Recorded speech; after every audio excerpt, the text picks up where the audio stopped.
Civil War at the amphitheatre. It was the time of the Spanish Civil War, year 1937. The evening was dull, and Pablo was walking down a street in Paris. Melancholy in his expression, a newspaper in his hand. He had just then read about a tragedy in Spain. The bombing of Guernica by the Nazis and fascist Italians at the behest of Francisco Franco, the Spanish ruler. Heaviness in his heart, pipe in his right hand, art bag on his left shoulder, his morose absent mind took him to a place in Paris he had never visited. He realized this when some passerby asked him for directions. "It's not that far from where we are," said Picasso. The passerby noticed a small packet of marijuana in his left hand and without saying anything left the scene. Picasso had removed that packet from his breast pocket without even realizing it. For a moment he stood confused, and while putting his marijuana back in his pocket, he got back to his chain of thoughts, and at that very moment he noticed an amphitheatre in ruins. It was a very small amphitheatre. Could have been used mainly for local street shows and tiny musical and dance performances. Now it was just a ruin, ignored by the public passing by every day. Its legacy, however small might it be forgotten. But for Picasso, it was a perfect place where he could express his sadness. His paints, canvas, marijuana, and the ruin. Perfect setting to paint the tragedy of Guernica.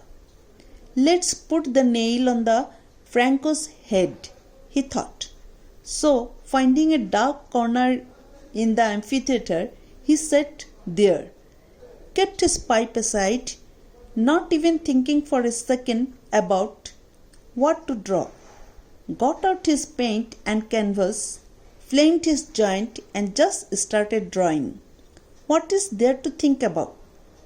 It's right in front of me, he thought, dipping his brush in black, in white, mixing them in grey and nothing else, no other color. Maybe it had to do with his surroundings. Maybe because the bombing was not a colorful event in the history of Spain. Maybe both. Nevertheless, he painted with the vigor of a child and the maturity of a veteran. His strokes expressed the anger and sorrow building inside him. Deep paint, puff, deep paint, puff, deep paint, puff, and so on. The more marijuana he smoked, the more violently his strokes went. Passerby looked at him, judged him, talked about him, mocked him. The weird man with paint and the weed, they called him. But Picasso didn't give a shit about them or what they thought about him. Once he started painting, the rest of the world was an illusion and the painting his reality. Completely immersed in the act, his strokes darkened as the evening progressed. Under the dim light of the lamp came the horse. Then came the dying man with the sword in his hand. Then came the bull, the eye lamp, the crying lady. And in this way Picasso kept on painting, and objects kept on emerging on the canvas. People came and went. Sun had set, shop closed, lights turned off. But Pablo kept on painting till just one person was left on the street, a shopkeeper, who came to the mad painter in the desolate amphitheatre and asked, "Sir, sorry to interrupt you, but are you going to be here much longer? Pablo said, almost done. Shopkeeper, I am about to close the shop. You have been here a long time and I figured you would need something to eat. So you can have what you want and then I can close the shop.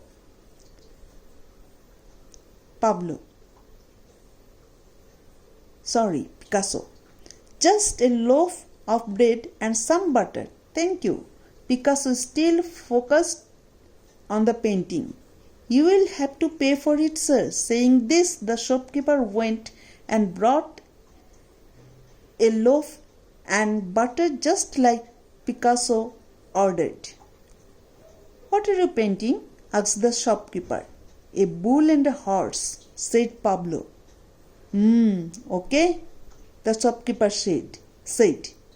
He was confused because he could see no horse in the painting. And what? A bull, did he say? A bull? I cannot see as much as a hornlet alone and whole bull, the shopkeeper said to himself. But the shopkeeper was smart enough to understand that Picasso was not just painting for the heck of it. Over the course of the evening, he had noticed a passion, a commitment, a certain sense of purpose in the way this high-made man was painting on the canvas. So he asked again, and what do they signify? The horse and the bull, what does it mean? After an awkward silence, Picasso, after applying the final stroke of the brush, looked at the shopkeeper, grinned and said, it means the crucifixion of Franco is complete.